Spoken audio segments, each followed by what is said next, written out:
Welcome to Interviews from Mexico. I'm Laura Carlson, and I'll be your host as we look at cutting-edge issues with the men and women who know them best, here on Telesur.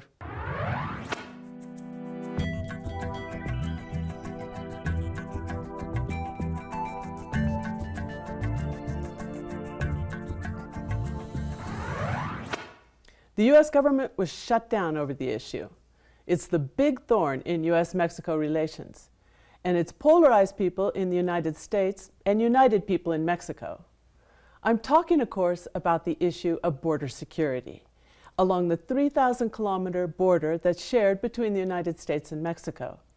It's now become exemplified in Donald Trump's insistence on building a wall, or rather completing a wall, along the entire border. And it's a heated debate on both sides of the border.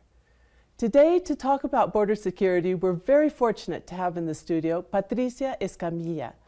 Patricia is a former professor at the National Defense University in Washington, D.C., a binational expert on security, and the founder of the U.S.-Mexico Border Security Network. Patricia, thanks so much for being with us here today. Thank you for inviting me. Patricia, you've been watching this issue and studying it for decades now, and you've seen how it's evolved over time. Now we've reached a point where we're literally at a crisis in the relationship between the United States and Mexico, and a political crisis in the United States as well over the issue of border security. How do you explain how we reached this point? At the center of the dispute in the United States and in the relations between the two countries is a disagreement over the meaning of the border, whether or not it is a national security threat to the United States. President Trump claims that the flows of unauthorized immigrants and drug trafficking and other issues that he argues are threatening the security of the country are at stake. And the only way to fix it, to save America, as he calls it, is by building a wall. It's practically an obsession. He's obsessed. He has portrayed it as a symbol of America safety and America progress, and especially he has portrayed it as a struggle between American values, economy, and culture, and the threats from abroad that are representing an end to what America is for Americans. And we've heard some pretty xenophobic language in that argument. Yes. Central American migrants as animals, as criminals. It's been striking how the issue's been framed just in the recent years.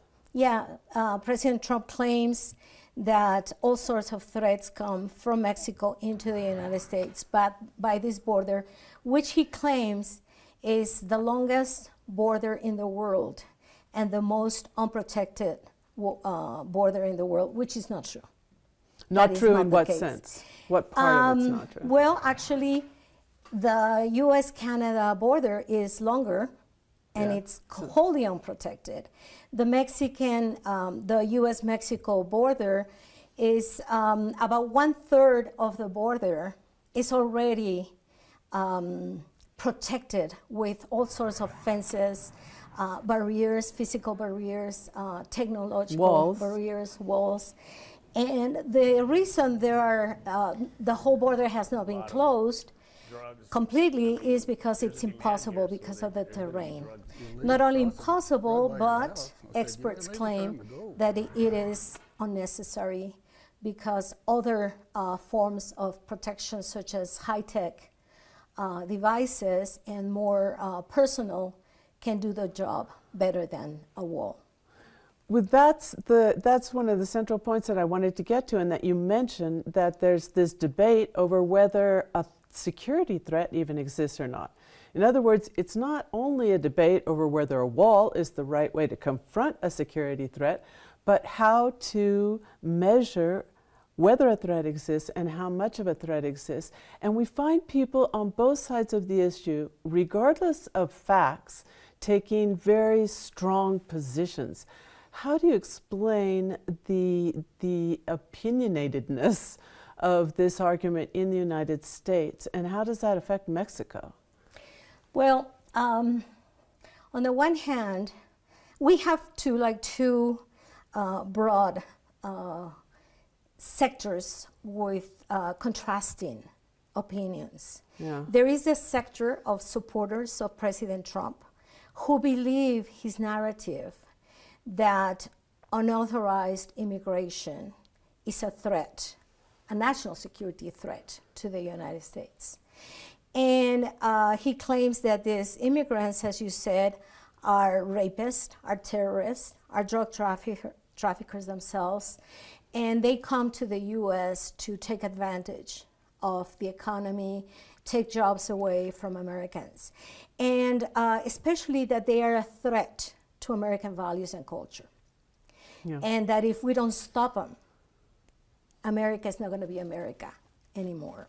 On the other side, you have people and politicians and intellectuals who think that immigrants are not a threat, that diversity is a positive factor, and that immigration is positive for the American economy. They contribute. And that especially the conflict is between how to fix it. So yes, there is undocumented immigration. Yes, there is drug trafficking.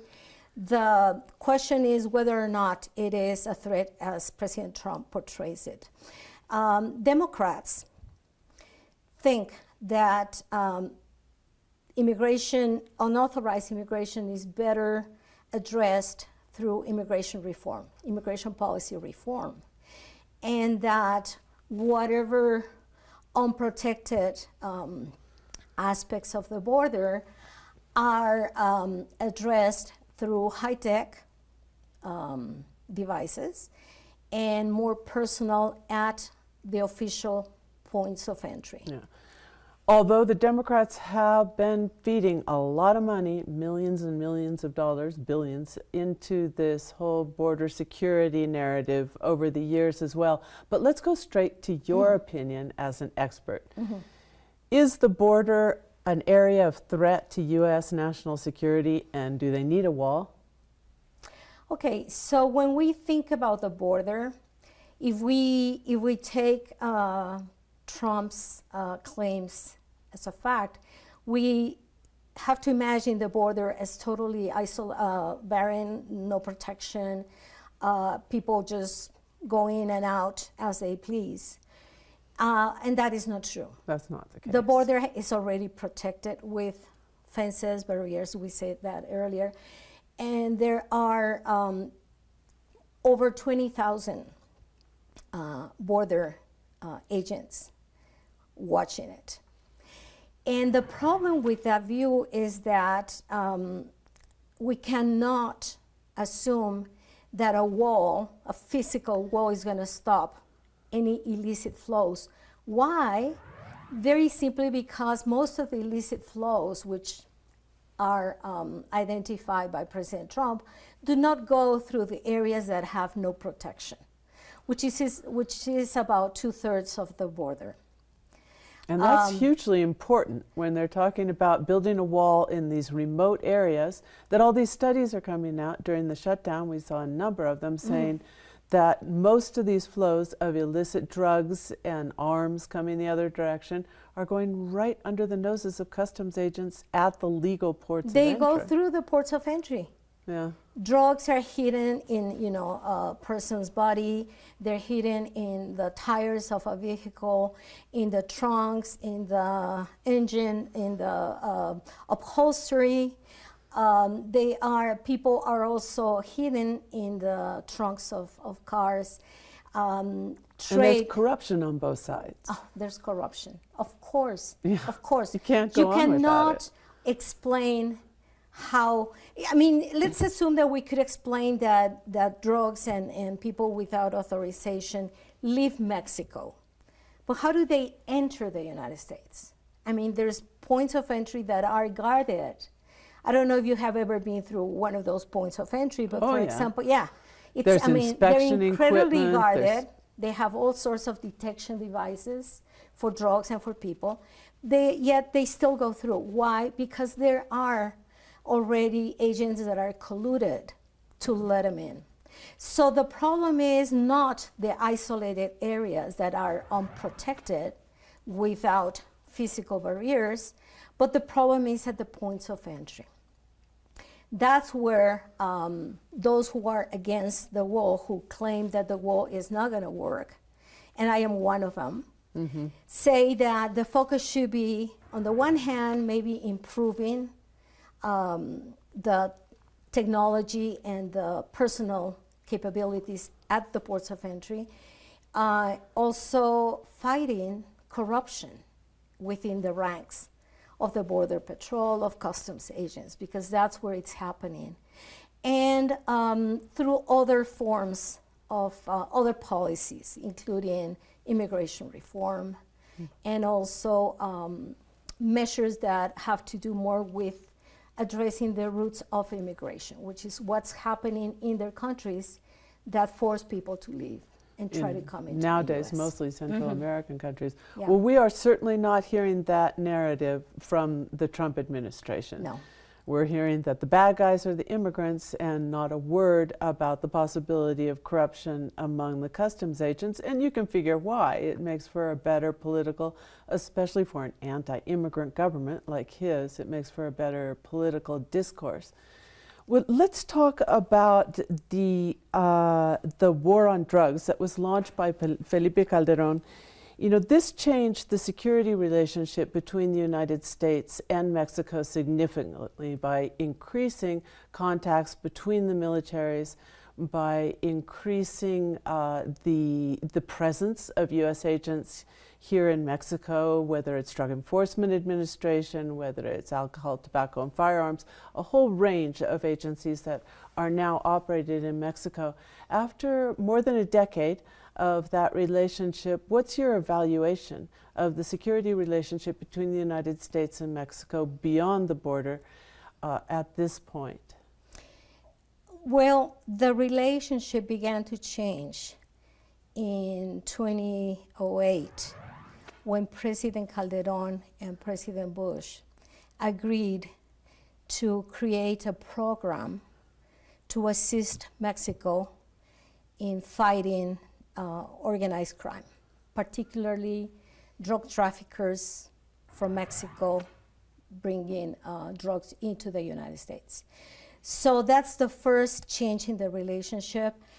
Mexico agreed to work with the United States to try to combat drug trafficking.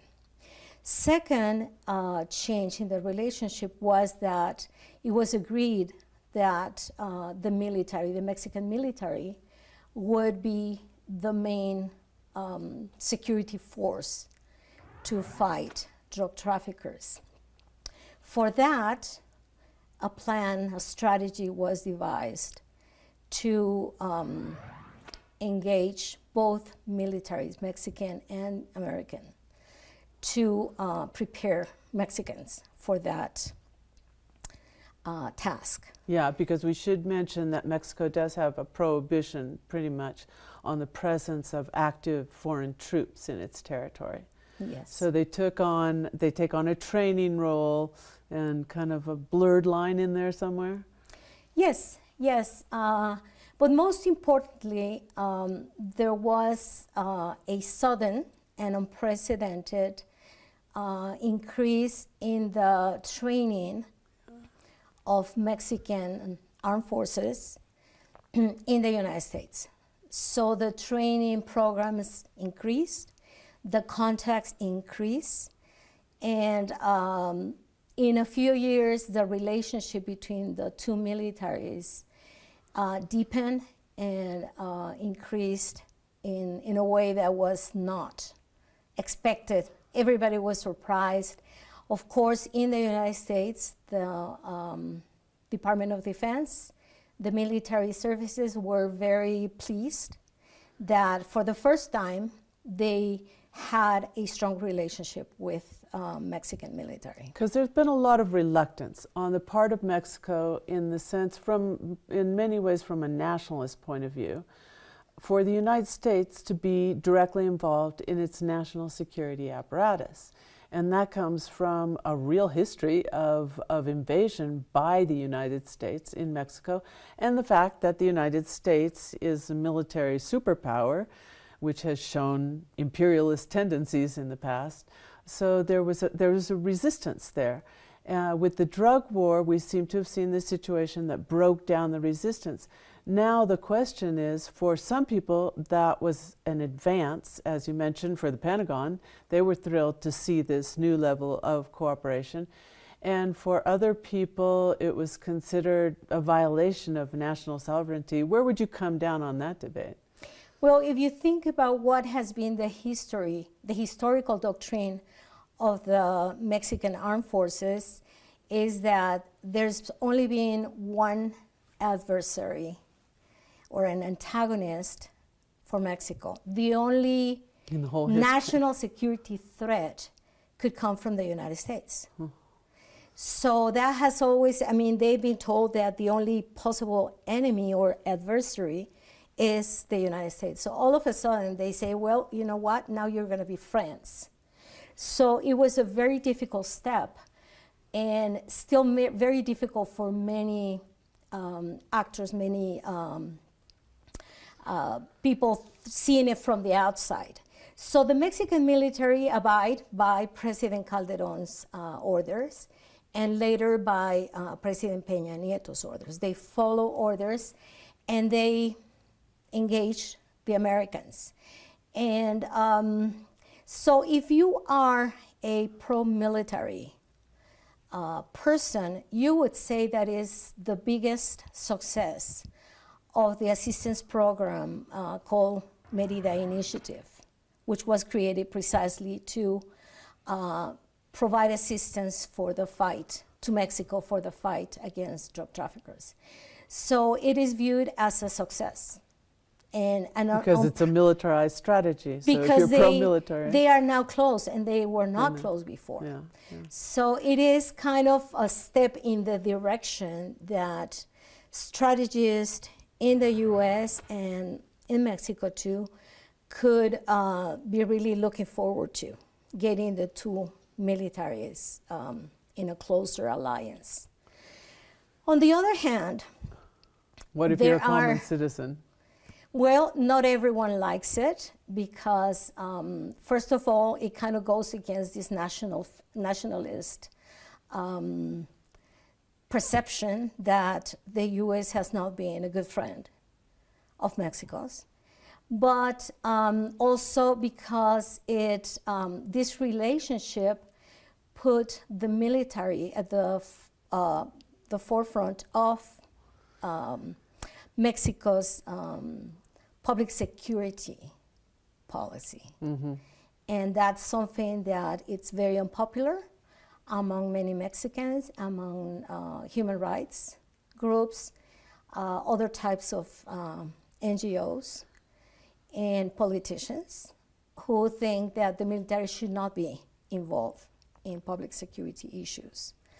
And there's also fears that the Mexican military might get just too close to the American military. And to U.S. and interests?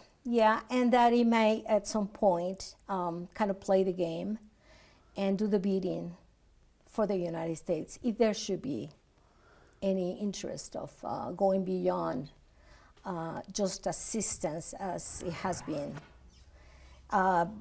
President Trump, a few months ago, last year, actually said that Mexico, in his portrayal of Mexico as a threat, Mexico was so inefficient in fighting crime, especially crime that affected the United States, that perhaps the U.S. should send troops to Mexico to do their job because they Yeah, couldn't that do caused it. some shockwaves here. And that is a shock, and that is, of course, a very undiplomatic statement and threat. It is a threat. So nothing has been done about it in terms of showing that Trump is serious about it. Yeah. But it has been taken as just one more statement, that he does, one more tweet, or just talk to bully Mexico. That brings us straight to the point of another debate that's raging here in Mexico over the formation of a National Guard, with a significant participation of the armed forces after there had been promises that the war on drugs here in Mexico would be demilitarized. The debate is going on right now. The proposal has gone through the Chamber of Deputies. How would that change, or would it, the U.S.-Mexico relationship? Well, it depends on what exactly, how exactly it's going to be implemented.